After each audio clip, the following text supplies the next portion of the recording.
Conteúdos exclusivos, produtos e fornecedores com a qualidade da Feira Hospitalar, networking com profissionais referência no mercado.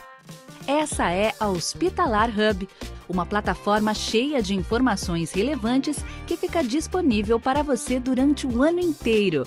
Queremos conectar toda a nossa comunidade de saúde para que as trocas de conhecimento e experiências sejam cada vez mais completas e frequentes. Sim, na Hospitalar nós não nos limitamos aos 4 dias de evento. Na plataforma, você vai se conectar com empresas, encontrar fornecedores e conhecer nossa vitrine de produtos, além de contar com nossa biblioteca e mais de 250 vídeos de eventos realizados por lá. É um amplo universo de conhecimento com mais de 30 anos de experiência e conexão. Unimos a nossa especialidade de conectar pessoas e negócios com as mais relevantes iniciativas do setor. Os profissionais de saúde podem se manter atualizados, realizar conexões com empresas e encontrar as melhores oportunidades de negócios. Afinal, queremos que você esteja conectado conosco 365 dias do ano. Hospitalar Hub. Combinamos ações digitais para manter nosso público conectado e atualizado.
Olá, pessoal. Da origem ao futuro. A reinvenção da atenção domiciliar e transição de cuidados. Boa tarde a todos. É com grande prazer que iniciamos esse debate, ou digamos um spoiler do que virá no CAD durante a Feira Hospitalar nos dias 22 e 23 de maio, cujo tema principal será sobre o futuro da atenção domiciliar e das unidades de transição. Temas essenciais para a evolução do setor de saúde e a melhoria de qualidade de vida de milhares de pacientes. Estamos em um momento de reinvenção e, neste encontro, discutiremos como a transformação dos modelos de transição de cuidados pode garantir a sustentabilidade do setor, equilibrando qualidade, acessibilidade e viabilidade econômica. Hoje abordaremos questões-chave sobre a reinvenção da atenção domiciliar e das unidades de transição que serão amplamente discutidas no CAD. Novos modelos, investimento versus custos versus remuneração das operadoras, judicialização e desafios legais, regulamentação e combate às fraudes e perspectivas para o futuro da atenção domiciliar é um dos temas que serão falados lá no CAD. Esse webinar Oferece uma excelente oportunidade para discutir essas questões como especialistas do setor aqui presentes, como doutora Patrícia Paloma, doutora Vivian Coutinho, doutor Leonardo, doutor Frederico e doutora Marisa. Convidamos todos vocês para participarem ativamente, enviando suas perguntas e opiniões que serão respondidas tanto no espaço aqui quanto no CAD. Além disso, prepare-se para nos acompanhar presencialmente, onde poderemos discutir e apresentar soluções para os desafios do setor. Estamos aqui para aprender juntos e contribuir para o desenvolvimento do futuro dos cuidados extra-hospitalar e agregar ideias e soluções que fortaleçam ainda mais o setor. Agradecemos a presença de todos e damos início a essa importante discussão. Agora darei a palavra aos demais participantes que farão uma breve introdução do tema, iniciando os debates. Aproveitem. Doutora Patrícia, doutora Vivian. Olá, boa tarde a todos. Para mim, boa noite. Eu estou diretamente da China. Tenho o prazer de estar participando como comissão científica. Eu acredito demais nas nossas trocas e nas nossas importantes discussões do tema para a gente olhar para o passado e acho que foi o Enconsad foi muito feliz. Eu agradeço sempre a Cláudia por poder participar dessa comissão científica, porque olhar para o passado e projetar o futuro é fundamental. A gente está no momento onde os custos operacionais eles não nos permitem mais errar e aí a qualidade ela fica comprometida. Então, quando a gente discute esse tema tão importante, né, e olhando para o futuro, olhando como a Cláudia bem disse, para a transformação do setor com viabilidade né, econômica e entrega para o resultado, a gente não pode faltar à discussão de tecnologia e inovação. E eu estou diretamente da China, né, do local da tecnologia, e custa caro. Então, como a gente faz essa conta fechar? A gente tem falado muito em automação e a gente no Brasil está um pouco longe ainda de consumir essa tecnologia, mas ela é o vetor da eficiência e da redução de custo e melhoria de qualidade. Eu vou pincelar aqui alguns temas para depois passar a palavra para os colegas, mas não tenham dúvidas que vocês vão ter discussões riquíssimas acerca de temas muito relevantes, que vão envolver a viabilidade do setor, a eficiência e eficácia do que a gente faz de uma forma cada vez mais tecnológica e inovadora. E inovadora porque a gente pouco consome esses recursos e vindo diretamente aqui da China, eu afirmo que a gente não consome muito do que a gente poderia consumir. Então, como a gente faz essa conta fechar? Como a gente viabiliza? Como a indústria viabiliza? Como as parcerias estratégicas viabilizam? Isso é um ponto e eu não tenho dúvida que a tecnologia, a automação, a inovação, elas são palavras-chave, são processos chaves para essa construção. Um ponto importante também bem quentinho que a gente vai discutir economia na hospitalar é a nova recente guerra de taxação. Ela vai impactar a gente. Consumir inovação e tecnologia vai custar mais caro, principalmente para o Brasil. Isso é certo. Então a gente vai sofrer e a tecnologia ela vai ficar mais cara. Um outro ponto também para a gente poder trazer de relevância é o futuro depende de escolhas inteligentes e parcerias. A gente precisa cada vez mais na engrenagem e no sistema, no setor de saúde, ter parcerias estratégicas. Se a gente não unir, se a gente só se dividir, a gente não vai conseguir consumir essa realidade fora do Brasil para ser mais viável, para ser mais sustentável. E por fim, obviamente, quando a gente fala de tecnologia, quando a gente fala de inovação e de automação, a gente não deixa de ter o lado humano. A gente não descarta pessoas. Pelo contrário, a gente até estava brincando aqui em off antes de começar que o robozinho vai substituir o humano no cuidado. Não é bem assim, né? Ele vai trazer sim eficiência, ele vai trazer o melhor custo operacional, mas o humano ainda existe, faz parte, eles vão ser não vão ser concorrentes, o robô não vai estar concorrendo com a gente, tem sempre o toque humano, o lado humano, a tecnologia ela não inviabiliza isso. Pelo contrário, ela torna isso mais eficaz, mais eficiente, mais ágil. Isso é um pouquinho do que a gente vai trazer. Eu tenho certeza e a felicidade de dizer, como comissão científica, que eu vou trazer várias coisas legais da China, várias provocações. Também tive na Feira Médica de Dubai, então vou trazer para vocês aqui algumas coisas interessantes e algumas provocações relevantes para o setor. Passo a palavra para o Léo. Leonardo, peço gentilmente para você contar um pouquinho para a gente do que a gente espera lá no hospitalar dessa história do home care. Vamos lá, né? A gente começa falando um pouco sobre a evolução da atenção domiciliar, né?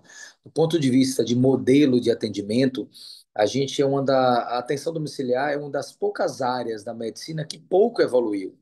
Só que a gente está vivendo um momento dessa transição. Você falou bem, Vivian. A única maneira de manter esse nosso sistema sustentável a médio e longo prazo é a gente inovando e trazendo algum tipo de mudança da maneira como a gente faz a atenção domiciliar. Há décadas que a gente faz a atenção domiciliar em cima de um peso muito grande de mão de obra, de assistência do técnico de enfermagem, de fisioterapeuta, de muita gente na casa dos pacientes. E esse modelo, à medida que o tempo vai passando, fica muito difícil, é um desafio você continuar tendo, na proporção que ele cresce, profissionais qualificados para dar conta disso, e o custo dessa assistência, num modelo que ele é mais barato do que o hospitalar, a gente não pode perder essa característica do modelo da atenção domiciliar, né? A gente precisa estar inovando. A atenção domiciliar é o setor da saúde que mais cresce no Brasil, né? A gente hoje tem cerca de 350 mil pacientes por ano atendidos na atenção domiciliar. Esses números impressionam quando a gente olha que é um setor relativamente novo em relação ao setor hospitalar, ao setor ambulatorial, de diagnóstico por imagem. Mas esse crescimento, ele tem um limite, né? O limite que a gente tem hoje no nosso modelo é estar perto de grandes hospitais. Então é interessante como a atenção domiciliar ela cresce sempre orbitando grandes cidades. O Brasil é muito maior. O Brasil precisa que a atenção domiciliar chegue a quem precisa da atenção domiciliar. Cidades menores hoje em dia, no modelo atual que a gente pratica da atenção, a gente não consegue fornecer esses serviços. E essas pessoas têm o direito e precisam ter algum tipo de serviço prestado no domicílio, né? E aí eu acredito que com essa inovação, com a utilização de tecnologia, a utilização cada vez mais da teleconsulta, a gente consegue levar o que a gente faz hoje nos grandes centros para cidades mais distantes. Então, do ponto de vista de evolução, eu acredito que nós estamos num ponto de inflexão. Ou a atenção domiciliar ela consegue realmente evoluir no modelo de prestação de serviço, ou ela vai ficar fadada a nichos, né, de atendimento em algumas cidades que já tem, onde ela já existe. A gente precisa entender a atenção domiciliar cada vez mais como um elo entre o hospital, o ambulatório, a transição de cuidado, como é que a gente encaixa a atenção domiciliar dentro desse ecossistema todo. A gente viveu muito tempo sem a transição de cuidado e a transição chegou e mostra o espaço que ela precisa e onde ela pode atuar melhor. Onde é que a gente se encaixa agora quando a gente vai juntando todas essas peças, né? Então eu acredito muito nessa tendência da incorporação de tecnologia, entre você ter mais serviços pontuais prestados no domicílio, na interiorização, né, da atenção domiciliar, a gente conseguir ir para diversas cidades que hoje a gente praticamente não tem serviço de atenção domiciliar. Agora, junto com isso, a gente vive diversos desafios. No passado, o desafio era a população de profissionais de saúde entender o que era atenção domiciliar, né? Então, o desafio da gente durante muito tempo era explicar para os profissionais que trabalham nos hospitais o que era a atenção domiciliar, que tipo de paciente podia ser atendido na atenção domiciliar. Ainda hoje a gente vive algumas surpresas, mas de uma maneira geral, a atenção domiciliar hoje ela é conhecida, né? Se tem um dos legados que a pandemia, se a gente pode chamar de legado, deixou, é que a atenção domiciliar ela passou a ser conhecida por todos. Então, hoje é muito mais fácil um profissional que trabalha numa unidade hospitalar entender o que pode ser feito na atenção domiciliar do que era há 5 anos atrás apenas. Aquilo era um desafio. Os profissionais médicos, fisioterapeutas, enfermeiros, eles não conheciam e não sabiam o potencial. Hoje já conhece. O desafio hoje é a gente conseguir, por exemplo, crescer na velocidade que cresce e ter profissionais qualificados de todas as áreas. De todas as áreas. A atenção domiciliar cresce e a necessidade desses profissionais qualificados aumenta e a gente começa a não ter esse profissional disponível. A gente compete muito com outros setores que às vezes se torna mais atraente do ponto de vista de remuneração. E é um desafio hoje para a atenção domiciliar segurar esses profissionais qualificados. A gente pensa em ter uma atenção domiciliar com mais tecnologia, que garanta a segurança do paciente no domicílio, sem precisar tanto da presença humana lá dentro, mas para isso é necessário profissionais que conheçam e saibam utilizar essas tecnologias. Isso também é um desafio. Nós vivemos esse desafio e não está fácil, tá? É muito complicado. Um dos problemas maiores da atenção domiciliar hoje, pensando nessa necessidade de crescimento e de atingir novos mercados, né, cidades menores, atingir o Brasil inteiro, acaba sendo a maneira como ela foi construída. A gente tem um modelo, nós temos critérios de avaliação e de inclusão que acabam colocando sempre na dependência de um técnico de enfermagem. E eu acho que cada vez mais a gente vai se aproximar de um modelo parecido com o do Melhor em Casa. O Melhor em Casa cada vez mais vai se aproximar de um modelo parecido com o que a gente faz na saúde suplementar, e a gente vai acabar encontrando um novo modelo da atenção domiciliar híbrido que seja mais eficiente, mais sustentável, que consiga abranger a população brasileira onde ela tem essas necessidades e talvez, o que talvez possa ser um dos maiores desafios, através de um modelo de remuneração diferente, né? A gente já passou pelo Fee-for-Service, viveu as coisas boas e ruins do Fee-for-Service. A gente vive hoje um modelo de empacotamento e cada vez mais a saúde suplementar vem reduzindo as margens da atenção domiciliar.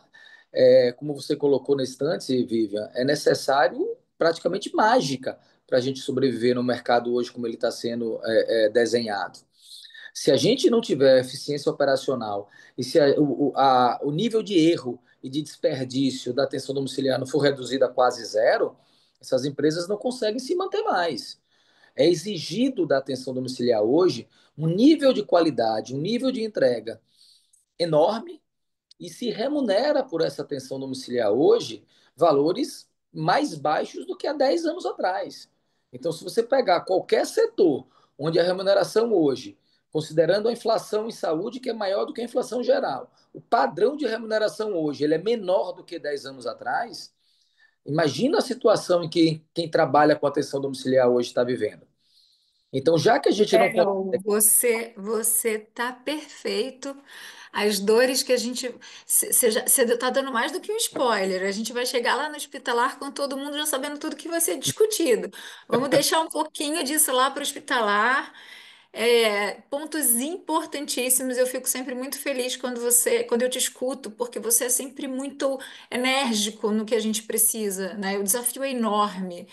E aí vou passar a palavra para a Patrícia para a gente seguir nessa discussão. Super agradeço. Eu fico sempre muito incomodada, assim, caramba, o Léo incomoda a gente a pensar, né? Como a gente faz essa mágica. Patrícia, passo a palavra para você. Boa tarde a todos. Muito obrigada, Cláudia, mais uma vez, por me incluir na parte científica que contextualiza esse evento tão grandioso. Reforço mais uma vez o convite para vocês para irem presencialmente conosco na Hospitalar. Isso daqui é um esquenta, é um spoiler, mas eu tenho certeza que lá vai ser muito melhor do que o que nós estamos aqui batendo esse papo. Realmente, Léo, você é o ícone, tá? O que está dentro dessa sua cabecinha aí, quando começa a falar, né? Dizem que as mulheres, elas são dotadas de muitas palavras, mas acho que o lado feminino do Léo é bem aguçado, né? Que ele consegue falar bastante, nos colocar para pensar de uma forma. Tirar as pessoas da zona de conforto é muito desafiador, mas o Léo ele consegue com respeito, né, e com conscientização. Tem um ponto que o Léo tocou aqui que eu queria, antes da gente dar seguimento, colocar para que vocês pensem. Então, assim, eu sou uma pessoa que estou na assistência domiciliar já faz 25 anos, né? Comecei com a história de hospital de transição já faz uns 12, 13 anos também. E quando a gente fala do tema transição versus atenção domiciliar, eu gosto de colocar no mindset uma coisa um pouco mais assim, mixada, vamos dizer assim. Eu gosto que a gente pense agora de cada vez mais em transição de cuidados sem institucionalizar. Se esse paciente está dentro do home care, se ele está no ambulatório ou se ele está ali no hospital de transição, que o Frederico está aí atuando e falando bastante, né? Que vai falar daqui a pouquinho. Então, mediante isso, o que que eu acho? Que quando a gente pensa em transição de cuidados, a gente pode começar a encarar mais de frente que a assistência domiciliar e as instituições que hoje são denominadas transição de cuidados, hospitais de transição, eles devem se unir de uma forma muito coerente, alinhando as expectativas e principalmente os interesses entre os dois pontos, que é o home care e o hospital de transição, para que o hospital terciário fique de fato para aquilo que ele foi formado. Né? Então, no meu ponto de vista, não há concorrência entre o hospital de transição, o home care e o hospital terciário. Eles são complementares e essa consciência é muito importante. Eu tenho levado isso para a Cláudia em bastidores várias vezes, que o tema da hospitalar ainda é o CAD, é assistência domiciliar, mas a assistência domiciliar por si só, ela não vai conseguir sobreviver diante de tudo isso que o Leonardo falou, que a Vivian também falou, e também tem um ponto muito importante, que é o envelhecimento da população. Né? Quem aqui já não ouviu falar que você vai no SUS, tem uma fila enorme, mas você também vai lá no hospital de primeira linha, né? Vou falar daqui de São Paulo, que é onde eu moro, você vai no Einstein, no Vila Nova Star, no Oswaldo Cruz, no Sírio-Libanês, nesses hospitais de grande custo, tem fila de 8 horas para passar no pronto-socorro. Então, hoje, ter apenas o dinheiro não resolve tudo, porque a distribuição das demandas precisam ser revisadas. O que dá para ser feito em ambulatório, o que dá para ser feito no domicílio, o que dá para ser feito dentro do hospital de transição. E acho que a Marisa ainda vai conseguir falar de coisas vinculadas à tecnologia, do que eu tenho falado com ela, e o que dá para ser feito, inclusive, no domicílio, vinculando tecnologia. De modo que quando esse paciente ele quase que agudiza, ele vai lá para a unidade de transição em segurança, né, e sem ter que desvincular totalmente da atenção domiciliar. Então, no meu ponto de vista, uma das grandes chances da gente virar esse modelo para um modelo integrado de transição de cuidados, onde a assistência domiciliar, o hospital de transição, ele é quase que uma coisa conectada à outra, isso eu acho que é uma ferramenta de muito bom uso daqui para frente. Óbvio que sem a tecnologia isso fica muito solto. Então, a tecnologia, a telemedicina, ela vai nos ajudar cada vez mais, e sem contar que é um caminho sem volta. Né? Então, a despeito de tudo isso, eu vou passar a palavra para o Frederico. Eu acho que ele vai complementar o que eu estou aqui tentando dizer para vocês e espero que vocês aproveitem. Muito bem. Boa tarde a todos. Primeiro, eu gostaria de agradecer muito a oportunidade de estar aqui conversando com vocês e fazendo esse esquenta aqui para o hospitalar. Acho que é um bom momento realmente para a gente levantar uma série de assuntos e deixar as pessoas pensarem um pouco e refletirem a respeito, né? Então, assim, na linha do que o Leonardo começou a falar e na linha da Patrícia, eu vou procurar sintetizar um pouquinho o nosso momento hoje do setor de unidade de transição de cuidados, focando em dois pontos principais, ao nosso ver, né, do setor que a gente está trabalhando muito em cima disso hoje em dia. Né? Bom, em primeiro lugar, o setor das unidades de transição de cuidados é o caçulinha aqui, né? Nós estamos no mercado há bem menos tempo do que assistência domiciliar. Para ser preciso, o setor de transição de cuidados tem 20 anos enquanto conceito, enquanto concepção, mas do ponto de vista prático mesmo, nós temos 10 anos no máximo de uma atividade que, assim, otimisticamente, eu diria consistente, né?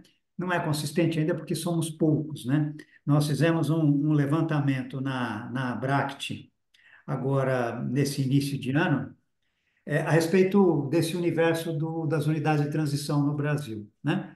E conseguimos fazer um levantamento que foi quase total, não abrangemos 100% do nosso universo de unidade de transição, mas perto disso, e conseguimos catalogar 20 instituições de transição no Brasil, que representam 46 unidades de transição, obviamente, porque algumas dessas empresas têm mais do que uma unidade, né? E que se configuram em 2.573 leitos no Brasil.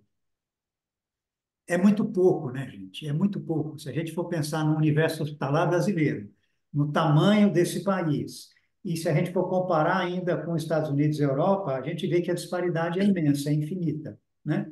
Então, assim, é um setor pequeno, é um setor que está começando a criar um espaço na plataforma de serviços de saúde, mas ainda enfrenta esse desafio grande de expansão.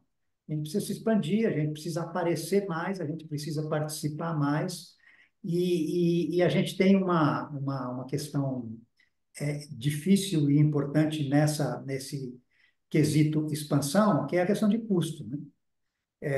Você montar uma unidade de transição, você tem um custo bastante elevado de estrutura, né? Então, guardando as devidas proporções, evidentemente, você pensar em montar um hospital.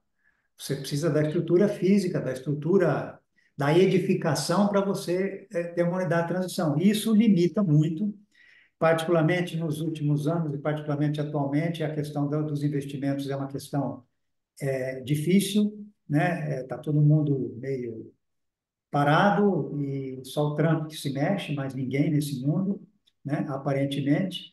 Então, a gente tem essa limitação da expansão, da limitação financeira da expansão, né? E que eu acho que a gente deve caminhar ao longo dos próximos anos para uma expansão mais acelerada, de acordo com a evolução do setor, né? E o outro ponto importante no nosso setor é a questão da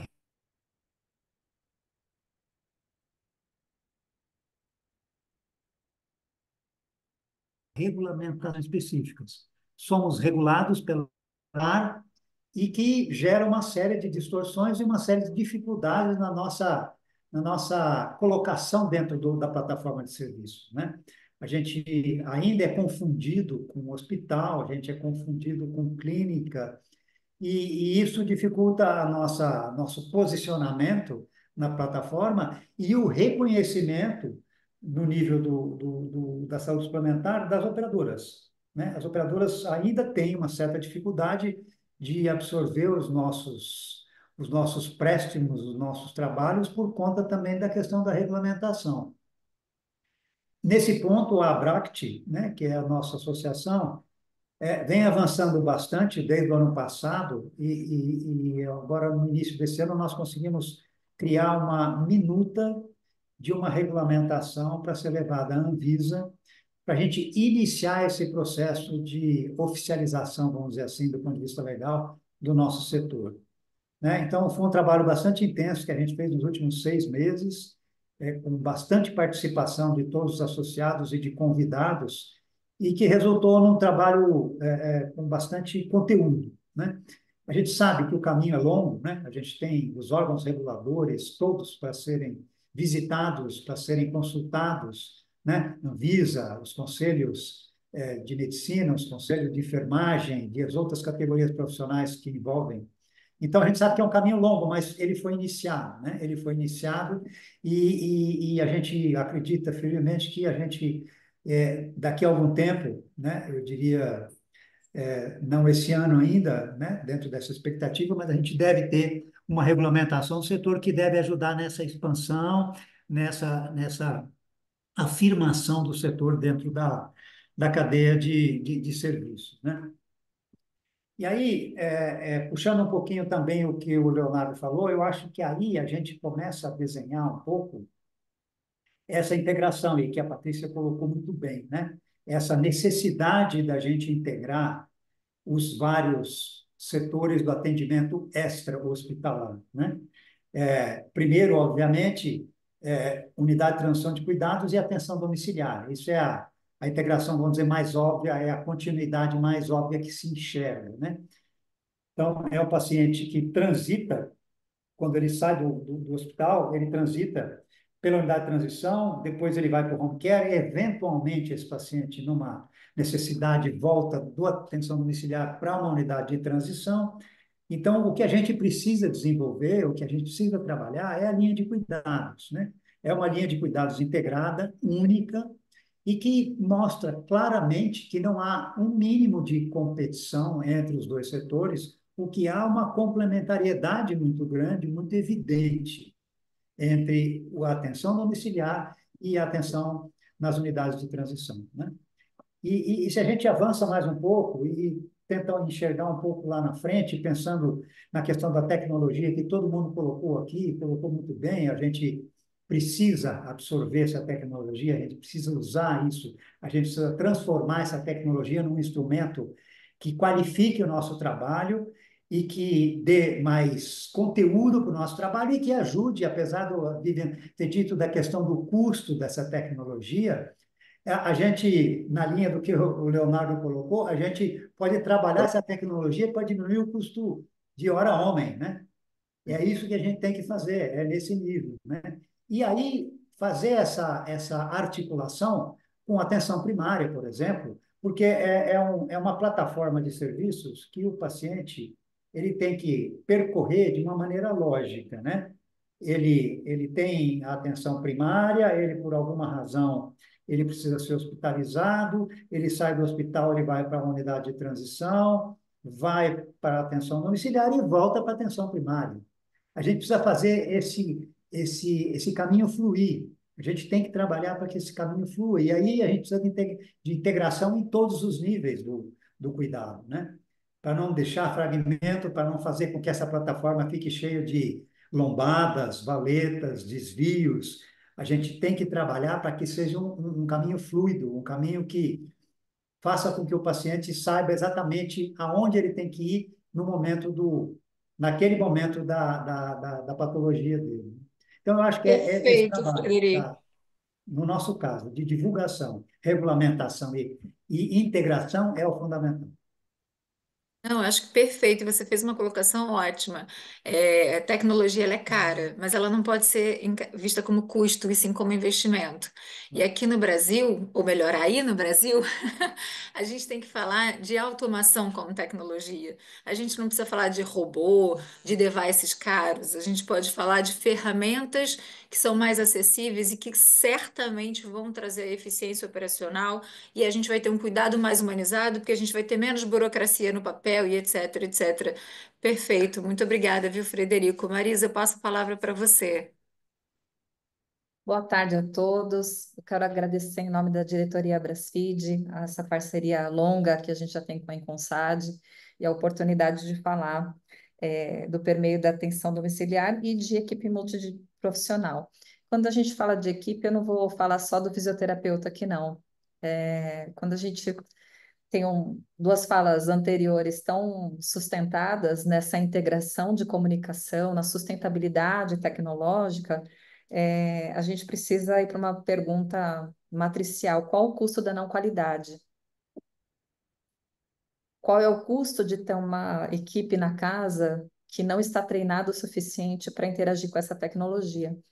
E eu não vejo isso de uma forma tão distante, não. Eu acredito que a gente já está vivendo esse momento, a gente já está nessa perspectiva. Quando a gente fala do desmame de ventilação mecânica, aonde está a informação do sucesso ou do insucesso das tentativas anteriores intra-hospitalares desse desmame? Quais são os recursos, dispositivos que o fisioterapeuta tem para fazer esse processo de desmame? Para alcançar uma força inspiratória muscular, para que a gente consiga fazer essa evolução. Então, todas essas perguntas, elas circulam o tempo todo. E tem, inclusive, recursos tecnológicos de baixo custo, mas que ainda não tem a liberdade da operadora, a gente ainda não consegue ter acesso para evoluir com esse tipo de trabalho dentro do domicílio. Então, a gente vem aí de um histórico de profissionais generalistas, o que hoje a gente já sabe que interrompe bastante o processo do cuidado, a gente acaba tendo desfechos negativos, porque não consegue ter a sustentabilidade do pagamento dessa mão de obra devida. Os recursos terapêuticos que a gente tem disponível na casa também é outro processo que acaba interferindo bastante, e essa falha na comunicação. Todo esse processo que a gente acompanha vem nessa fala, né, do despreparo do profissional, do despreparo, do que houve com o paciente, por que que o paciente intercorreu, por que que a equipe não conseguiu interagir antes. E uma outra questão é quantas vezes empresas oferecem qualificação e essa qualificação não chega ali na ponta de forma assistencial. Eu entendo que está faltando um pouco de cobrança também de todos os pares em não deixar o profissional ter acesso ao paciente se ele não aceita ser qualificado, passar por treinamento. Então, são várias as interações que precisam ser feitas para a gente começar a ter um resultado diferente e conseguir um objetivo de resultado diferente. Hoje, quando a gente fala de fortalecimento muscular, reabilitação do paciente, quais são os dispositivos que o profissional tem além das mãos? Além de uma força muscular resistida ali do terapeuta? Será que a gente consegue atingir esse objetivo de funcionalidade na residência dessa forma? Então, fica aí essa provocação para a gente pensar em que a gente espera de desfecho, o que a gente está entregando também de possibilidade terapêutica para que a gente consiga ter esse retorno. A gente tem encontrado vários estudos que apontam quanto a eletroterapia ela é auxiliar nos pacientes neurológicos e nos pacientes pós cirurgia ortopédica. E aonde está a disponibilidade desse recurso no domicílio? Tenho conversado bastante com o Dr. Frederico sobre a questão da transição, o que vem antes, qual que é a necessidade, para onde esse paciente vai no momento da alta, e a gente tem tido bons debates a respeito, né? Hoje, a gente nota que os pacientes de internação prolongada com um agravo importante, eles estão sendo direcionados para a transição, estão vindo para nosso cuidado no home care, por vezes já com uma funcionalidade melhorada. Mas o quanto isso seria melhor se essa comunicação entre os profissionais fosse de fato efetiva? Porque por vezes a gente já está cuidando do paciente há alguns dias e a gente vai descobrindo informações. Então, esse prontuário mais integrativo, que realmente tem o pertencimento das informações do paciente, muito importante. Essa comunicação de todas as formas. Quando a gente fala de integração da linha do cuidado, a primeira coisa, e isso o ser humano tem que estar envolvido no processo de comunicação, porque mesmo tendo um dispositivo tecnológico, alguém tem que alimentar essa fonte tecnológica de informação. Para que o profissional seja preparado para usar esse dispositivo, tem que ter alguém que tenha passado por esse treinamento específico, tenha essa habilidade técnica. Diante de todas essas discussões e essa fala da importância do profissional, quanto é importante nesse processo de desmame a gente fazer uma orientação no domicílio e ter uma equipe de enfermagem que realmente siga essa conduta e acompanhe essa trajetória de conduta. Desmame de oxigenoterapia, de ventilação mecânica, de traqueostomia. Realmente uma série de informações que precisam estar circulando de forma muito ordenada e capacitada. Eu vejo uma série de pacientes hoje que a gente poderia estar evoluindo com desfechos positivos se a gente tivesse a alocação de recursos e equipe suficiente para isso. E hoje essa ineficiência, ela está muito ligada, por vezes, a um início de plano terapêutico equivocado, que não teve uma discussão entre todos os pares envolvidos, e também os dispositivos. Então, a tecnologia está aí, ela é uma realidade, vai agora o nosso cuidado efetivo para saber como utilizar esse recurso e como ter também o investimento para isso.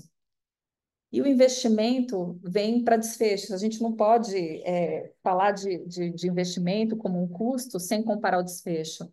Se eu tenho um paciente neurológico, uma sequela de AVC, que eu consigo reabilitar em 2 meses, eu tenho um custo. Se eu tenho um paciente que não tem nenhum recurso tecnológico disponível para o profissional, e esse mesmo paciente reabilita em 8, em 10 meses, eu já tenho o custo preparado aí, que seria esse recurso para estar disponível essa tecnologia. Então, eu vejo com muito interesse da nossa parte em fazer esses estudos mesmo, não só clínicos, mas fazer estudo de viabilidade econômica O que a gente está fazendo na prática, qual é o resultado disso, e se eu mudar, se eu fizer investimentos corretos, o quanto eu posso ser mais eficiente, que eu posso entregar até para a operadora, que é a fonte pagadora de tudo isso que a gente está conversando aqui.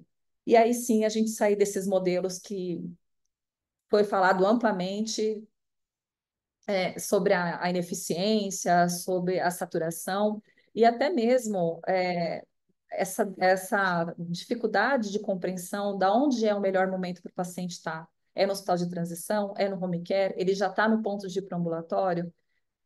Isso é o desfecho que eu vejo da necessidade de capacitação de equipe aliado à tecnologia. Muito bom, Marisa, excelente. Acho que é isso. Tecnologia e as pessoas não capacitadas, a gente vai cometer um erro. Se a gente não medir o não uso da tecnologia, a gente também não está sendo assertivo. Excelente. Patrícia, Eu queria saber qual, né? Quem, Frederico ou Leonardo, vai responder essa pergunta que a Cláudia pôs aqui, que eu achei muito inteligente. Pode ser você também, viu, Marisa, se você conseguir responder, já que você levantou a bola. Como equilibrar os investimentos necessários para melhorar os serviços de atenção domiciliar com os custos e remuneração oferecidos pelos planos de saúde?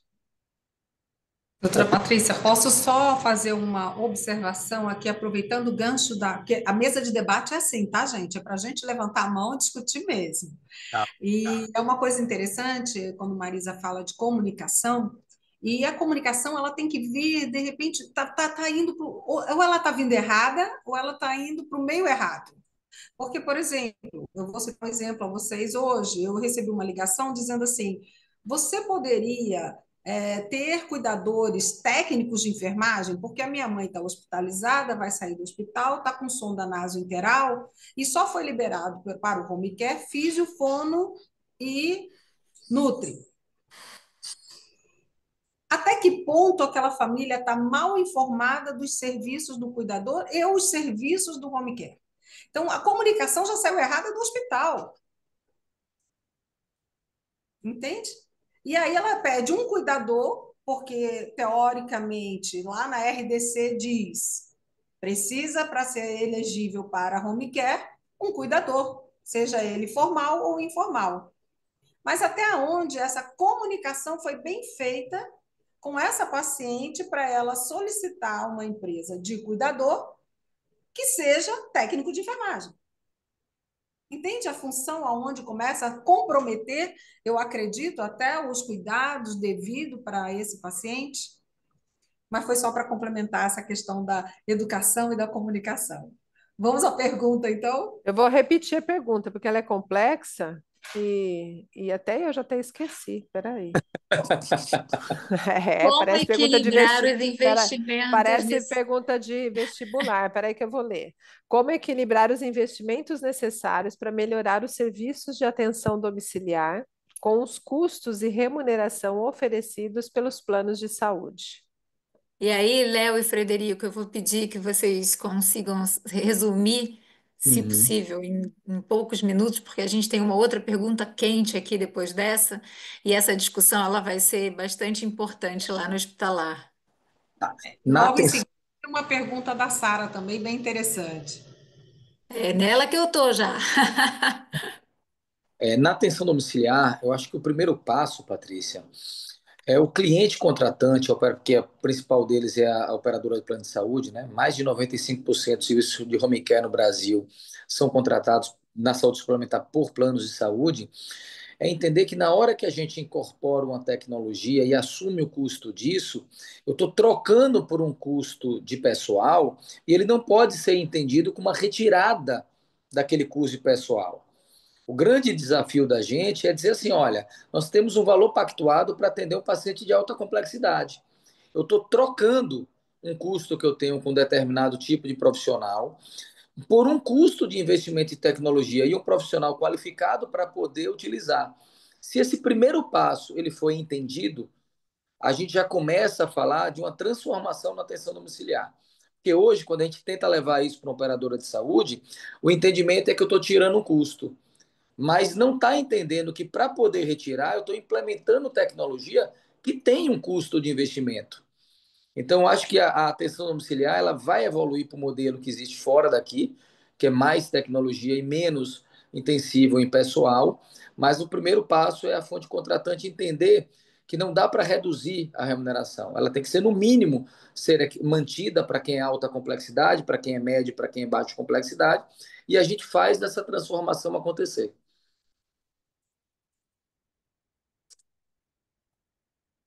Frederico, Bom, complementando, né, é por aí, é o que o Léo falou, e eu diria que uma outra forma de você trabalhar essa questão do custo e fazer com que a operadora entenda e remunere de acordo é a questão da integração mesmo, né?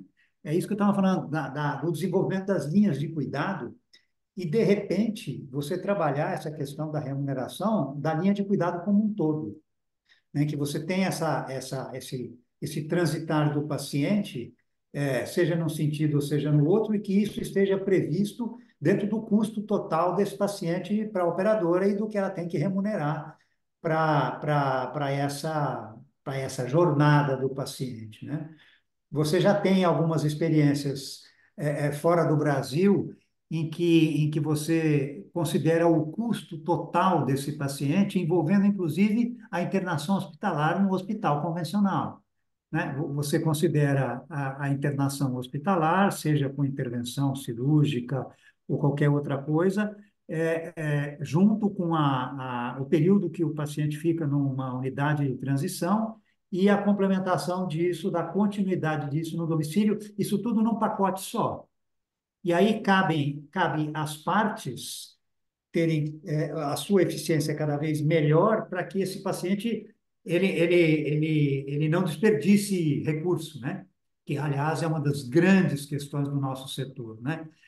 O desperdício, principalmente no nível hospitalar de alta complexidade, é gigante no mundo inteiro, né? o, Então, eu acho que se a gente puder se alinhar e trabalhar essa linha de cuidados de uma maneira bastante detalhada, eu acho que a gente ia conseguir trabalhar um pouco a questão do desperdício, e daí eu acho que a gente sobra dinheiro, né, Léo, quando a gente desperdiça menos. hoje a gente tem um exemplo. Frederico e Léo, eu vou fazer uma provocação para a gente poder Tá. pensar aqui que enquanto nós, no mercado, independente aqui, né, de boas ou más práticas, aceitarmos redução de preços ou de tabela ou reajustes abaixo da inflação, essa discussão ela vai ser sempre filosófica. É lógico que nós temos que provar uma eficiência e um resultado, e o Frederico falou muito bem, você falou muito bem, né? Se a gente é mais eficiente, sobra dinheiro. Na verdade, não sobra, né, Frederico? Mas foi uma boa colocação, porque a margem é tão pequena que a gente só troca dinheiro. Mas eu só queria fechar aqui essa discussão que a gente leva para o hospitalar, fazendo essa provocação de que, de novo, se a gente né, não for corporativo e não entender que o mercado precisa de uma remuneração adequada e aceitarmos tabelas que não são viáveis, abaixo, o reajuste abaixo da inflação, volto a dizer, a gente não vai ter essa discussão saudável e a gente vai estar sempre no campo da filosofia. Léo, vou deixar você falar por um minutinho para a gente passar para a próxima pergunta. Só para dar um exemplo, viu, de como incorporação de tecnologia bem feita funciona, e um exemplo que a gente já vive no home care. Há 3 anos atrás, 4 anos atrás, surgiu uma tecnologia para o home care, ela já existia, mas para o home care, de terapia por pressão negativa, um tipo de curativo específico para ajudar na cicatrização. O primeiro momento, o operador achava aquilo um absurdo, caríssimo, insustentável. De vez em quando tinha um paciente que vinha do hospital para estar utilizando. A gente consegue mostrar hoje, por exemplo, que o tempo de cicatrização chega a ser 1/3 do tempo do curativo convencional. Quando você pega o custo total envolvido num paciente com a indicação correta, tá? Que a tecnologia mal utilizada vai ser um custo a mais, vai ser desperdício. Mas você pega a indicação correta e vê essa tecnologia em ação, o custo total daquele paciente em comparação com o outro que não utilizou, ele chega a ser menor. Então, o que a gente precisa mostrar com a incorporação de qualquer tecnologia é que, assim, olha, é melhor para todo mundo. Nunca houve tecnologia que entrou em qualquer mercado que seja e tornou o setor pior. Não existe. Então tem que ser incorporada. Agora tem que ser bem utilizada. Perfeito, Léo. Acho que você fez uma colocação muito interessante. E isso leva tempo, isso é processo, né?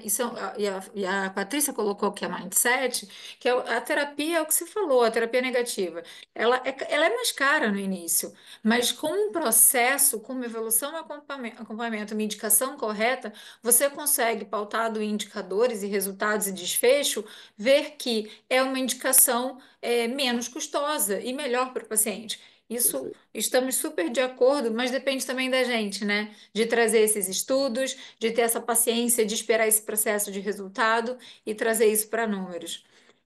Cláudia, não sei se você quer fazer as honras da pergunta da Sara, que é extremamente provocativa, importante, uma querida que está há muito tempo aí no setor, ou se eu posso seguir aqui.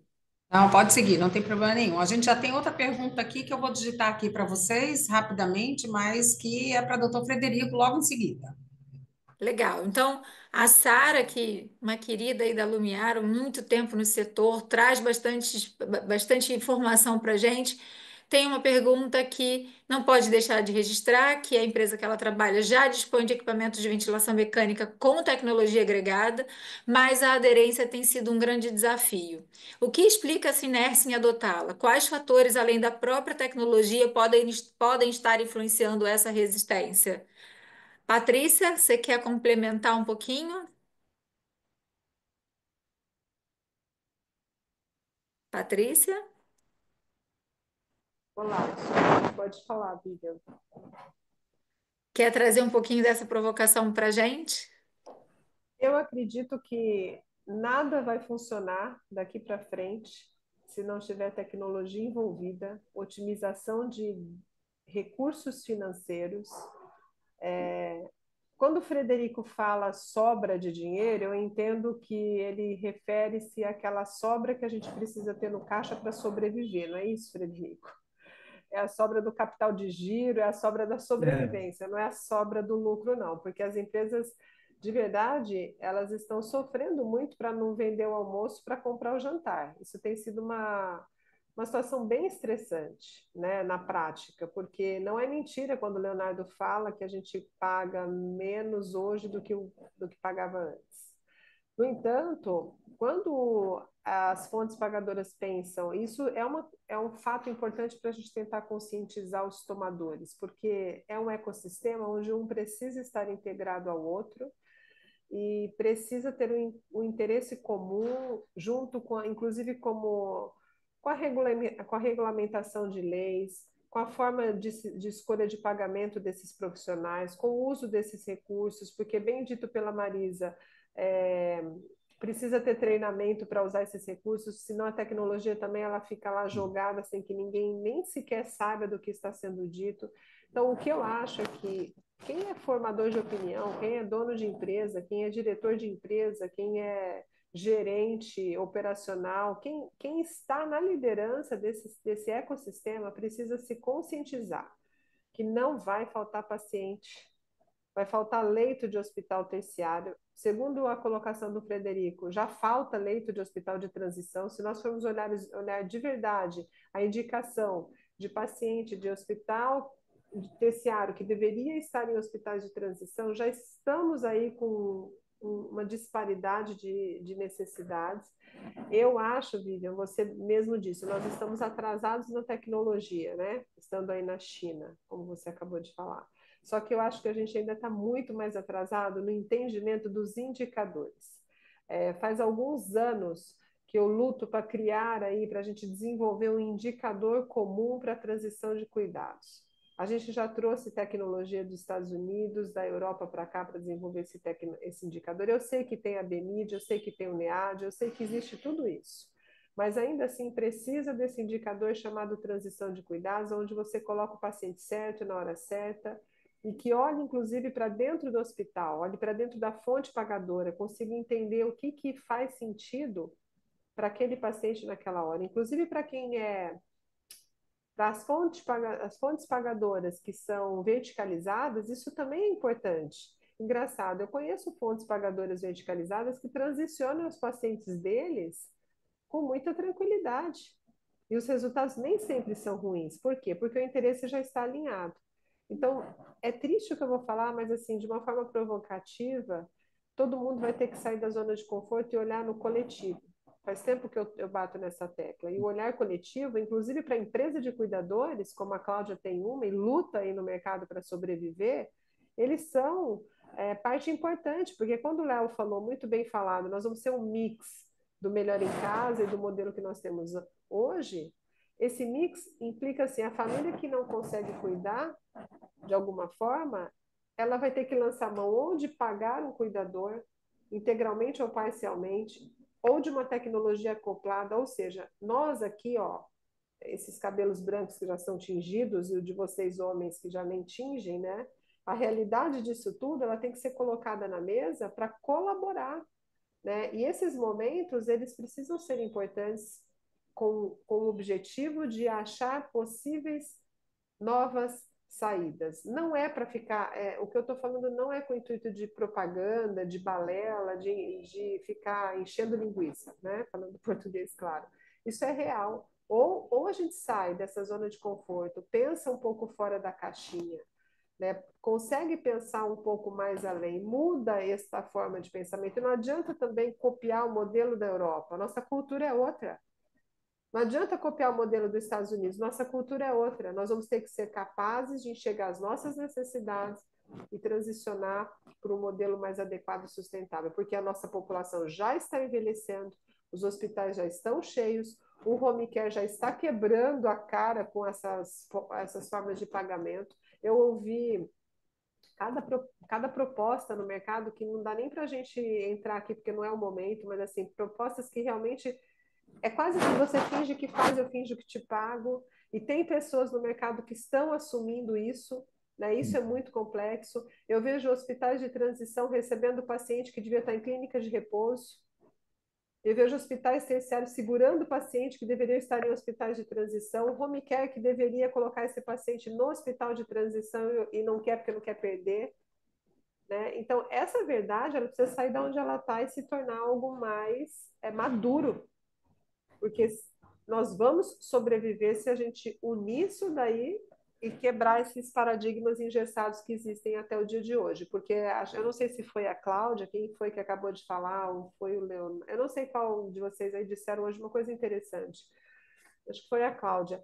Ah, porque eu preciso de cuidador porque é regulamentado, daí me deram só fono, físio e TO. Sabe o que eu te falo, Cláudia? Nem fono, físio e TO, às vezes esse paciente ia precisar. Eu tenho discutido isso com a Exatamente. Marisa. Eu tenho discutido muito isso com a Marisa. Será que precisa? O paciente que anda, ele precisa de físio 5 vezes por semana, 7 vezes por semana no domicílio? Não precisa. Mas a empresa de home care tem que ter coragem de falar que ele não precisa. Até mesmo o que está institucionalizado ali no hospital de transição, ele está quase para voltar para casa. Para que a físio todos os dias naquele hospital? A gente precisa ter coragem de tirar o usuário um pouco dessa zona de conforto e trazer para uma realidade de sustentabilidade. O tema sustentabilidade, para mim, é sustentabilidade da indicação, do uso do recurso. Então, assim, é quase que um grito de desespero e às vezes eu fico achando que a gente está enxugando gelo. Mas eu acredito que essas conversas pré-hospitalar, as nossas idas, por isso que eu aceitei o seu convite, Cláudia, porque eu sei o quanto você é séria, o quanto a hospitalar é séria, mas eu provoco cada um que está comigo aqui e que esteja nos assistindo, ou que assistirá depois, após a gravação, que vá com essa coragem, né? Não só de fazer network, que também é importante, de estar presente para contatos comerciais, que isso também é importante, faz parte do jogo, mas para sobreviver o segmento. Porque a gente vai, de uma forma muito triste, acaba morrendo na praia se não acordar. Igual locadora de vídeo, gente. Lembra das locadoras de vídeo? Elas não conseguiram ser Blockbuster.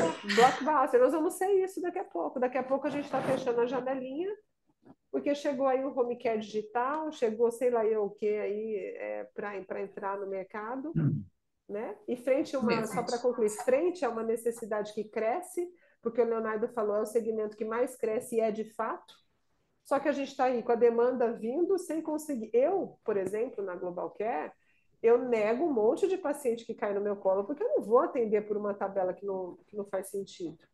Mas para onde é que vão esses pacientes? Garanto que para o hospital não é. Eles foram para a mão de quem se submete a algumas coisas que não deveriam.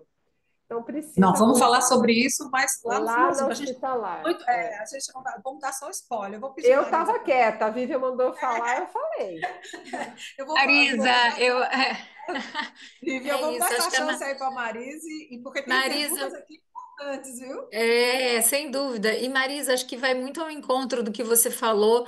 Queria até te ouvir um pouquinho sobre isso, né? Quando a gente tem a tecnologia, quando você tem o equipamento com a tecnologia, e muito bem aqui colocado que existe uma inércia ou uma resistência, na verdade existe até uma dificuldade da gente treinar esse profissional, qualificar esse profissional e fazer bom uso dessa tecnologia, desse dado, né? A gente mudar do modelo braçal para o modelo tecnológico até pelos profissionais que a gente tem que estão à distância, alcançá-los é um desafio. Acredito que seja um pouco disso, né, Marisa? Queria te ouvir.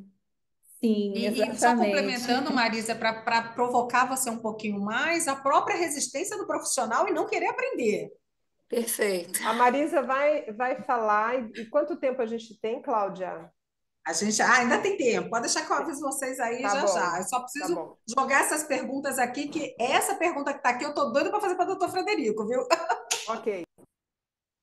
Mas eu não vou me alongar, não. É que a Não, Sara fez imagina, uma. mas por favor, A fique à Sara vontade, isso aqui é uma mesa de debate. A Sara fez uma provocação que eu, como fisioterapeuta, não poderia ficar calada, né? Quando ela coloca a existência dessa tecnologia, quando a gente fala da monitorização da ventilação mecânica, assim, é um super parâmetro para a gente evitar a agudização do paciente, a intercorrência, aquelas visitas em cima da hora, vai, pelo amor de Deus, manda uma visita dupla, quem vai chegar primeiro, a ambulância ou o profissional? Então, quer dizer, não fazer uso desse dispositivo que a gente tem aí para os pacientes que estão em ventilação mecânica contínua, que tem uma necessidade, eu acho assim, uma temeridade. A gente já tem essa evolução tecnológica, mas aí quem fica olhando esses dados do monitoramento à distância? Quem está treinado a isso? Quanto custa ter uma pessoa com esse olhar técnico?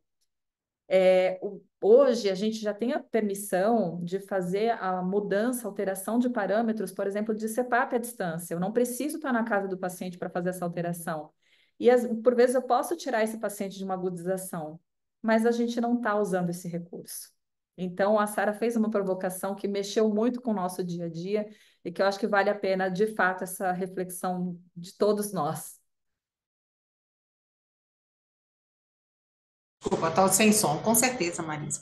Tem uma pergunta aqui, doutor Frederico, que eu achei interessante. Eu vou deixar a Patrícia levantar essa pergunta aí para você, e tem logo em seguida dessa pergunta outra que eu recebi como afirmação, mas eu acho que foi uma pergunta. Patrícia, você quer dar continuidade aqui, por favor? Qual É da pergunta você diz? Márcia, do Rio de Janeiro. Ela fala sobre o doutor Frederico. Certo. E falou sobre a regulamentação. Isso Quais são mesmo. os desafios enfrentados pelas associações na regulamentação e fiscalização do setor? Como podemos melhorar as práticas para garantir um ambiente seguro e ético? Veio do Rio de Janeiro, através da Márcia. Essa é uma questão interessante e eu acho que tem uma resposta inicialmente simples, né? Quais são os desafios enfrentados pelas associações na regulamentação e fiscalização? Eu acho que o grande desafio é o desconhecimento mesmo, por parte dos órgãos fiscalizadores, dos órgãos reguladores. Eu, quando estive na Anvisa o ano passado, para solicitar, né, o trabalho, a constituição de um grupo de trabalho para discutir regulamentação no setor de transição, eu ouvi com bastante boa vontade deles, né, dizendo que, olha, a Anvisa tem o maior interesse em trabalhar esse tema, Isso é importante, a gente, de alguma forma, entende que o setor está crescendo, está ocupando um espaço nos serviços de saúde, mas a gente precisa saber o que que é o setor, o que é que vocês fazem. Uma demonstração clara de que, assim, vocês precisam ajudar a gente a construir essa regulamentação, porque nós não sabemos aonde que se enquadra isso dentro da plataforma de serviços, né? Então, o que eles nos pediram, num primeiro momento, foi um dossiê breve de como é que está o setor está constituído, quantas empresas, aonde estão, o que fazem, qual é o tamanho, qual é o perfil de pacientes, para depois sentarmos, constituirmos um grupo de trabalho e construir uma regulamentação, né? Então, o primeiro desafio é o desconhecimento mesmo. A gente vai ter que construir essa regulamentação conjuntamente. A vigilância sanitária, que é municipalizada, né?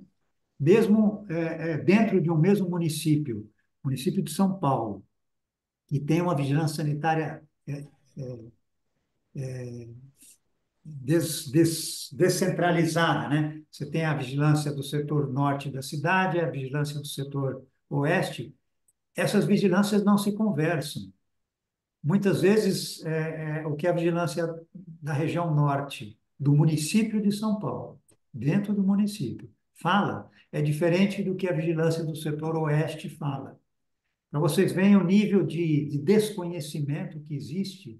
Então, assim, nós preparamos esse dossiê, nós preparamos essa minuta e vamos trabalhar nesse sentido de dizer, olha, gente, o que precisa, do ponto de vista de regulamentação, de legislação, é isto, né? E outras aberrações, tipo vigilância de um estado aqui do Brasil que exigiu de um dos integrantes da Abract, perguntou, mas tá bom, e cadê o centro cirúrgico que eu não vi? É esse nível de desconhecimento que a gente enfrenta, né, Leonardo? Cadê o centro cirúrgico? Então, é assim, Cirúrgico também para atenção domiciliar, viu, Frederico? Não duvido, pois não. é, então, daqui a pouco vai faltar isso. Cadê a unidade de terapia intensiva aqui no domicílio? Não é? Então, eu acho que esse desconhecimento é talvez o principal entrave, né? E aí, a segunda ponto da pergunta, como podemos melhorar as práticas para garantir um ambiente seguro e ético, é trabalhando na melhor regulamentação possível. Se a gente conseguir construir um conjunto legislativo sólido, a gente vai estar garantindo as melhores práticas no ambiente. Não tenha dúvida, uma coisa é consequência da outra, né? E aí, ainda na pergunta, ela pergunta aí uma outra pessoa, eu estou me adiantando aqui, viu, Cláudia? Ah, fica à vontade. Perguntando, será que há um interesse comum a todas as empresas ou de poucas a regulamentação? No nosso, o Leonardo pode Tá sem falar som. sobre o setor de transição, mas no nosso setor, Frederico, essa pergunta eu vou deixar de uma forma mais abrangente.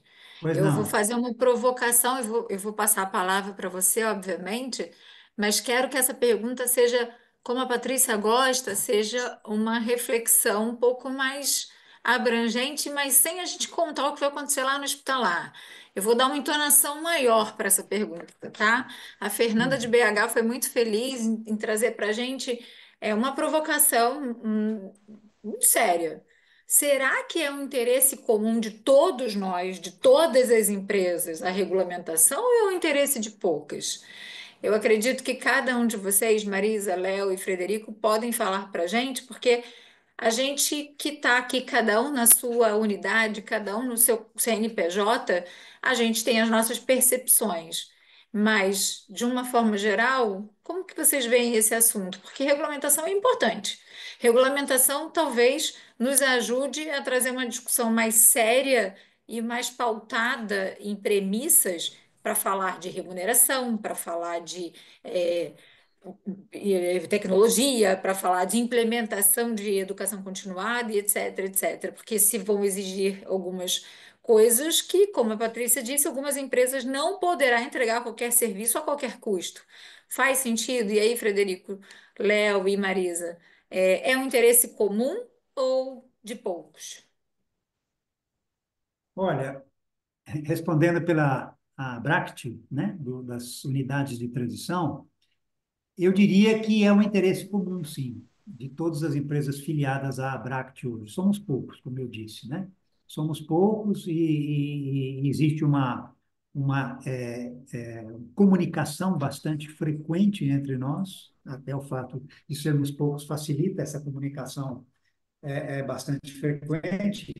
O que eu acho que talvez exista uma divergência, e isso eu diria que é saudável, é nos tópicos da regulamentação. Eu quero dizer o seguinte: todo mundo quer que regulamente, todo mundo entende do nosso setor que regulamentar é o melhor caminho para a gente se firmar, para a gente crescer. Agora, alguns acham que alguns pontos são divergentes, né? Tem que regulamentar isso aqui dessa maneira, não é melhor da outra maneira. Mas, na minha visão, que estou comandando essa discussão no setor, são questões menores e que não ofuscam, vamos dizer, o interesse geral que temos, enquanto Abract, de termos um setor totalmente regulamentado. Eu diria assim, que no nosso setor, quem se colocar contra é porque não está procurando fazer um trabalho no mercado com todos os princípios éticos, legais, entendeu? E, felizmente, hoje eu posso falar pela associação, a gente não tem nenhum associado com essas características, né? Então, eu estou muito tranquilo para dizer assim, que no nosso setor há uma unanimidade. Regulamentação é preciso, regulamentação é necessário. Quais são os detalhes dessa regulamentação? A gente vai trabalhar isso mais para frente, mas todo mundo concorda que precisa. Léo, Perfeito. eu vou aproveitar. Hum, Recentemente eu recebi uma provocação de um executivo da 99 Táxi, que não tem aqui comparação com o setor de saúde pela sua uhum, peculiaridade, naturalmente, mas a gente fala de transporte público, de mobilidade urbana e segurança, porque quando a gente fala de Uber e 99, a gente está falando de segurança.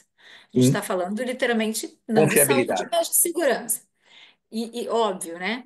Mas a gente está falando de duas empresas, né? Duas funcionalidades que vieram para o Brasil em 2012, 2014 e foram regulamentadas em 2018.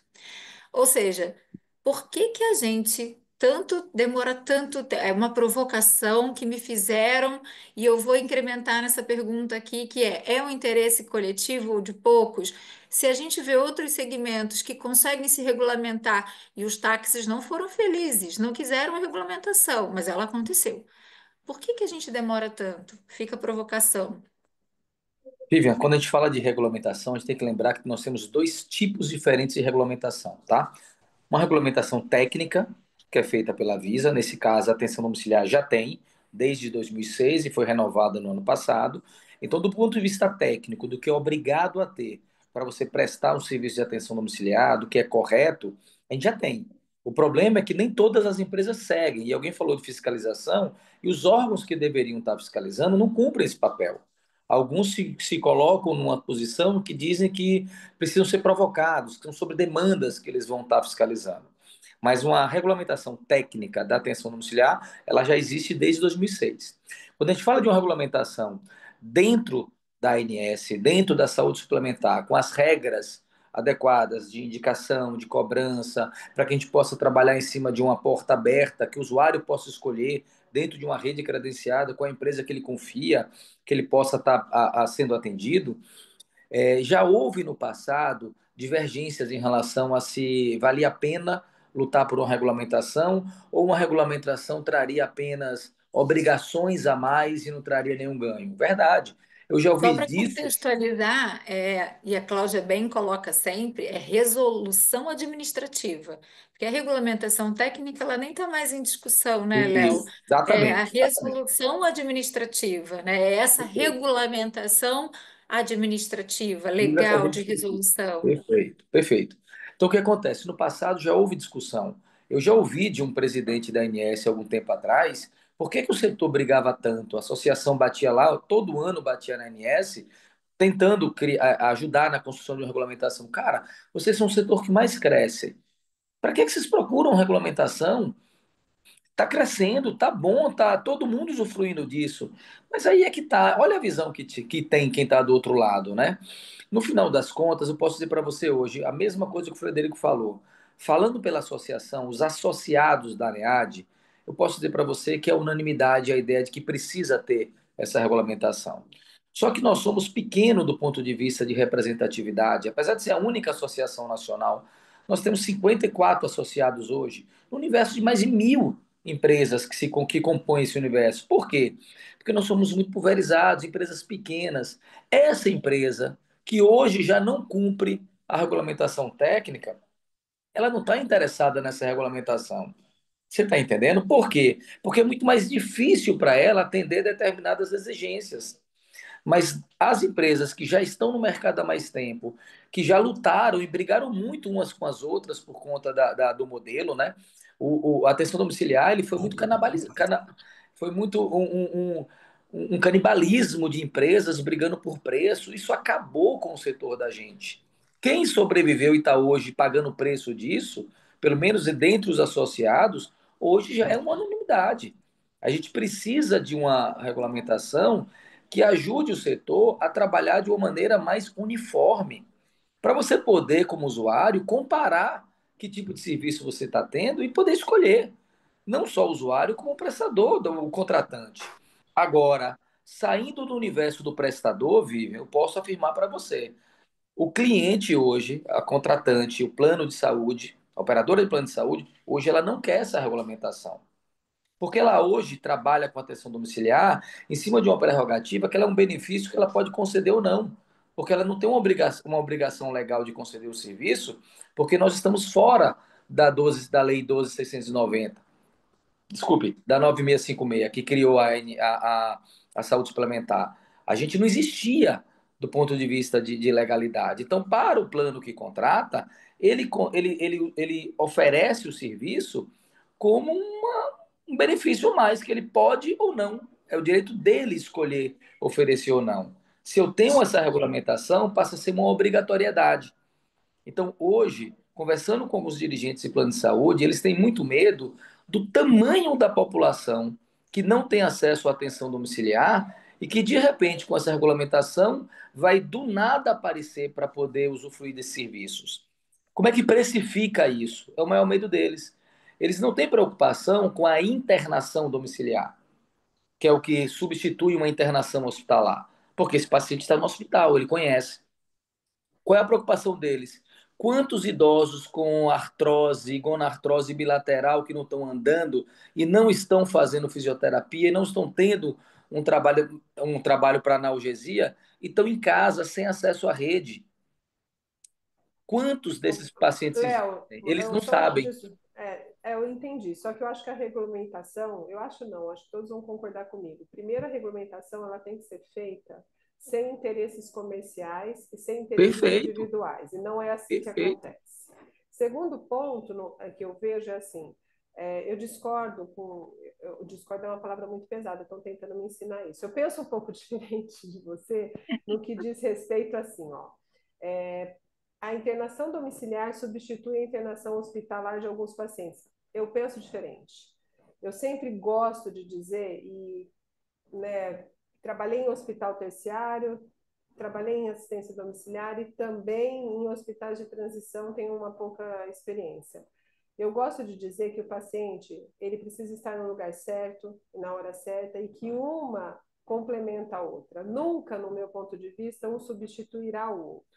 Uma vez que o paciente pode não estar no hospital terciário e pode estar no home care, numa atenção domiciliar, ele já não está sendo substituído, ele está no lugar errado. Uhum. Uma vez que o paciente tem que sair do home care ou do hospital de transição e voltar para o terciário, cadê os critérios? Os critérios hoje, eles são feitos de uma forma muito longe da regulamentação, muito longe da necessidade real daquele doente, frente aos recursos existentes. E outra coisa que as pessoas não conseguem assimilar, você pode fazer com complementariedade, você pode estar dentro do ambiente domiciliar com atenção ambulatorial. Você pode usar o hospital de transição, por exemplo, para fazer uma administração de uma droga, por exemplo, um Remicade da vida aí no hospital de transição, e depois voltar para o domicílio com certo apoio dessa medicação, dessa atenção que ele precisa. Então, eu vou ser redundante, né? Talvez um pouco insistente, mas a regulamentação também precisa passar por uma transformação. Precisa regulamentar o segmento sem olhar para interesses que não é aquele que diz sobre a regulamentação. E a regulamentação de antes, como você mesmo falou, ela foi feita por interesses individuais. Não vou ser aqui antiética, nem muito sincericida, mas nós sabemos do que eu estou falando. Então, são assim, o Frederico, ele está lá sofrendo na associação do qual a gente participou lá no início, né, da associação da Bract, para tentar deixar, junto com o Luiz Tisato, junto comigo e com o Euro e com vários outros, para a gente deixar essa associação o mais genuína possível, porque vieram ali algumas pessoas exigindo que passássemos, não é isso, Frederico? Liberássemos para ser chamados de hospital de transição, o que nem sequer talvez fosse uma clínica de repouso adequada. Então, essa regulamentação, gente, ela tem que ser algo muito sério e tem que ser feito por quem entende do assunto e não tem interesse político ou comercial. É utópico que eu estou falando? É utópico. Mas a utopia, ela tem que ser falada com base no foco do target que a gente quer alcançar.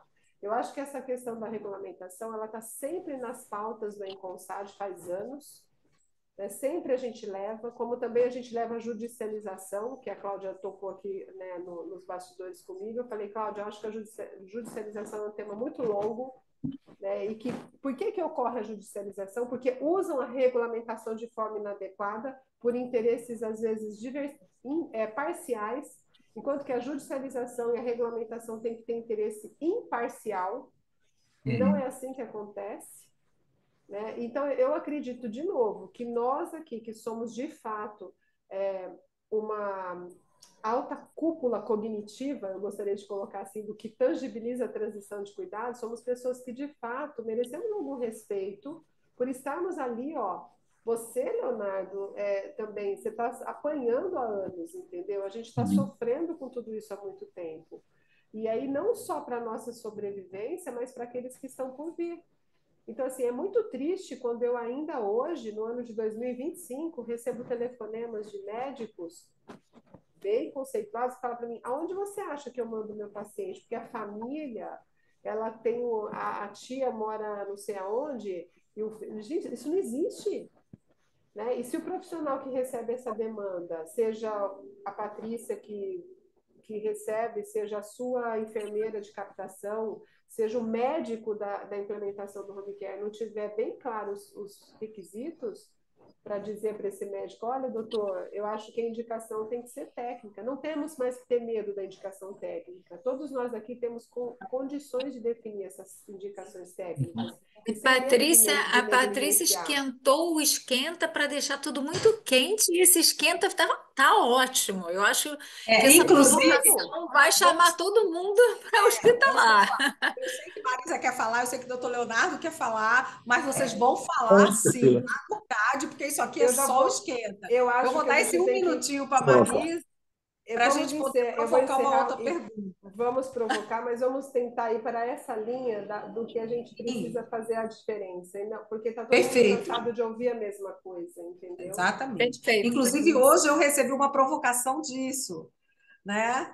A expectativa de todos no CAD está sendo muito alta, então a gente vai ter que discutir sim, a gente tem que falar e tem que debater e trazer soluções, eu acho que é muito pertinente. Marisa, eu vou te dar esses 2 minutinhos, daqui a pouco a gente vai ter que encerrar, e aí eu tenho uma pergunta aqui muito interessante para os 3, tá bom? Certo, mas a Vivian direcionou a pergunta para todos, eu não podia deixar de falar, né? Claro. A Brasfeed tem um projeto de lei, foi apadrinhado pela deputada federal Maria Rosas, para que tenha mudança na lei 8656, que a gente possa, sim, pedir a inclusão da assistência domiciliar. Isso não vai fazer uma mudança de cenário somente para fisioterapia, para todo o setor. E também não posso deixar de colocar que, ainda na gestão do Wendel, nós conseguimos avançar com um projeto de lei em esfera municipal, aqui em São Paulo já aprovada, e está tramitando em esfera federal, da Semana da Atenção Domiciliar. Mas para que isso é importante? Porque quando for passado esse projeto de lei, já está as bancadas sensibilizadas sobre o que nós estamos falando, já é de conhecimento, porque nós fizemos um trabalho de ir ao Congresso e fazer incursões falando sobre atenção domiciliar, e tinha deputados que não sabiam nem da existência do Melhor em Casa.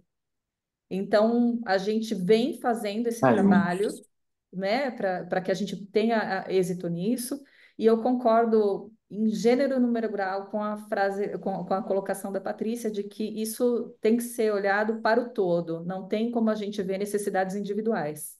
Não tem como ser feita inclusão pensando só na sua grama. A gente vai ter que olhar para uma grama coletiva para que aconteça isso. Então, é realmente uma necessidade eminente que o setor precisa, e a gente realmente vem batalhando por isso todos esses anos. Bom, antes da gente encerrar, obviamente, eu vou pedir assim 3 minutinhos para cada um levantar a pergunta que foi bem interessante aqui, que é perspectiva para o futuro da atenção domiciliar e das unidades de transição. Quais são as expectativas para o futuro da atenção domiciliar e unidades de transição nos próximos 5 a 10 anos? E como as associações estão se preparando para os desafios futuros? Quem começa? Doutor Vamos lá, já Frederico? vou começar então. Doutor Leonardo? Como indústria, a gente está se preparando, pensando, e aí eu vou falar aqui pela indústria, representando todos, ventilação mecânica, mobiliários e devices. A gente está se preparando, olhando para fora do Brasil, como que a gente traz automação, dependendo menos de pessoas para que os processos sejam mais rápidos, eficientes, eficazes e com menor custo. Porque hoje o que a gente vê que impacta, e aí falando como indústria, como fornecedor, é o custo. Se a gente não fechar essa conta, a gente vai estar sempre nessa discussão, independente de regulamentação ou não regulamentação. Então, só Mas essa trazendo um parte da pouquinho. indústria você vai discutir lá, porque eu sei que você vai defender essa É mesa. só é só um Mas spoiler. agora vamos Vai olhar um lá, pouco Léo. a visão das associações, qual é essa expectativa para o futuro da atenção domiciliar e das unidades de transição, e, obviamente, também das empresas que fazem assistência domiciliar. A expectativa maior que a gente tem com relação a. Expectativa não, mas como a gente enxerga que a atenção domiciliar vai estar daqui a 5 anos, daqui a 10 anos, a primeira coisa é isso que você acabou de colocar, tá, Vivian? Como que a gente vai ficar menos dependente de uma grande quantidade de profissionais treinados para atender esse número de pacientes, já que a gente vai precisar escalar isso. A atenção domiciliar ela não vai poder ficar nos grandes centros.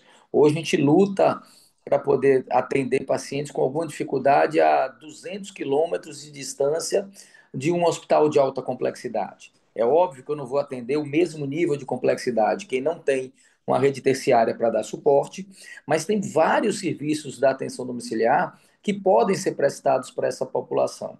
Então, eu acredito que nos próximos anos a atenção domiciliar vai ganhar abrangência.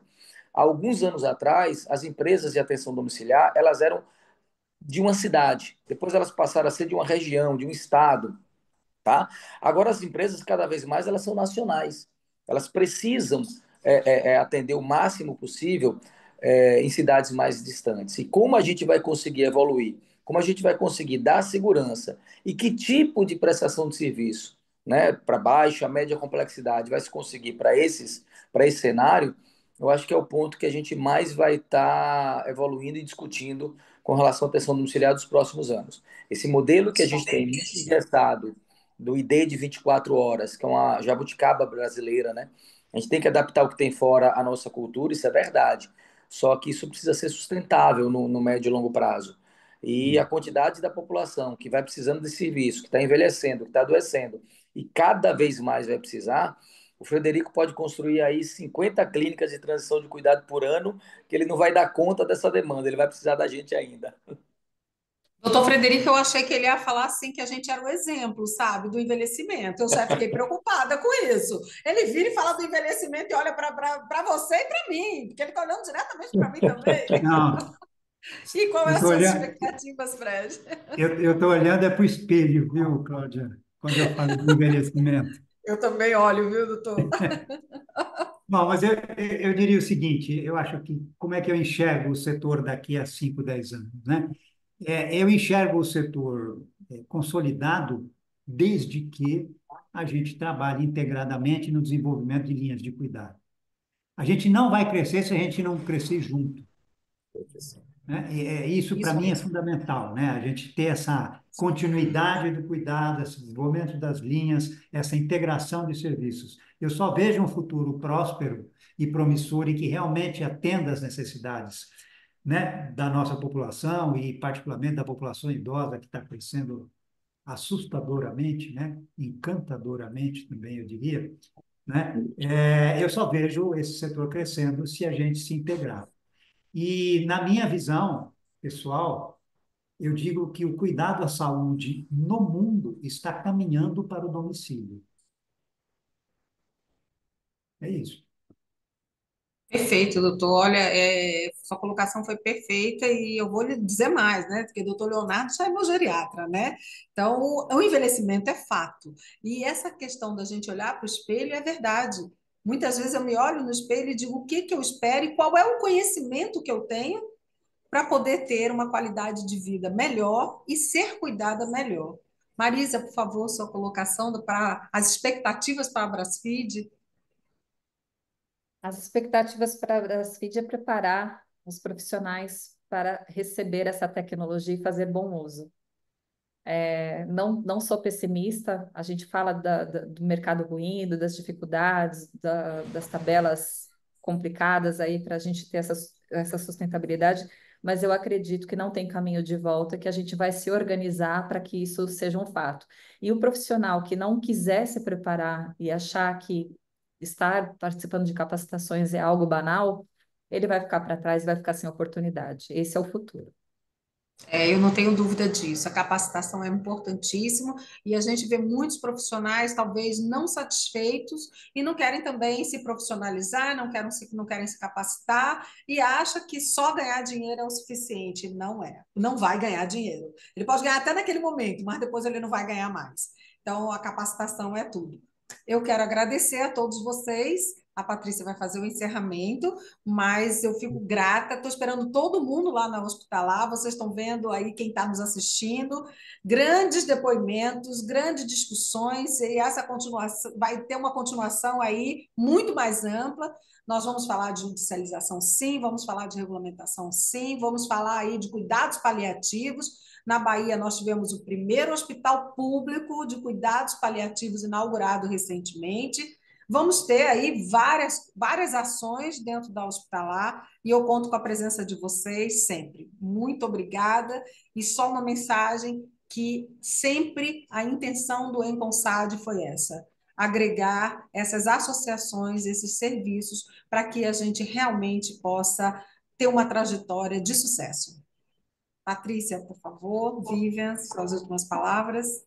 Começamos com uma boa tarde, vamos encerrar com uma boa noite e com um bom dia para a Vivian. Olha só a dobra do tempo. Quando falamos da dobra do tempo, precisamos estar atentos à nossa dobra do tempo, como foi a provocação da Cláudia. Acho que vocês, os convidados, responderam muito bom e lindamente, né? Muito bem e lindamente essa última pergunta. Gostei do que o Dr. Frederico falou também e da Marisa. Vou só colocar uma frase de encerrar que é assim: treinar não de uma forma impositiva. Um dos nossos desafios é treinar conscientizando da necessidade. Com essa geração Z, realmente isso é o nosso maior desafio para todos nós que precisamos de pessoas. Para encerrar, nós gostaríamos de reforçar o convite para o nosso encontro na Feira Hospitalar nos dias 22 e 23 de maio, onde abordaremos temas altamente relevantes para o futuro da atenção domiciliar e da transição de cuidados. Além disso, nós teremos a honra de realizar a premiação Florence Nightingale, um reconhecimento importante para os profissionais que se destacam na área da saúde. E em breve estaremos ansiosos para apresentar mais uma inovação do Enconsad, que certamente contribuirá ainda mais para o fortalecimento e evolução do nosso setor. Nós aguardamos todos para essa experiência enriquecedora nos veremos em breve ali no Hospitalar. Estaremos um pouco, talvez menos efusivos até lá, eu imagino, porque hoje realmente o esquenta ferveu. Peço desculpas se eu me excedi, mas é que esse assunto realmente ele corre nas minhas veias. Então, É por isso que é esquenta, né? Senão seria esfria. Não, aqui o negócio é esquentar mesmo para a gente poder trazer tudo. Doutora Marisa, doutor Frederico, doutor Leonardo, doutora Vivian, Patrícia, muito obrigada. Obrigada ao Hospitalar por mais essa oportunidade. Vamos estar juntos lá nos dias 22 e 23, viu? Aí eu peço só a gentileza para vocês de ficarem alguns minutos no mudo para a gente poder só fazer aquele gapzinho de encerramento, tá bom? Muito Obrigada a obrigada. todos. Até maio.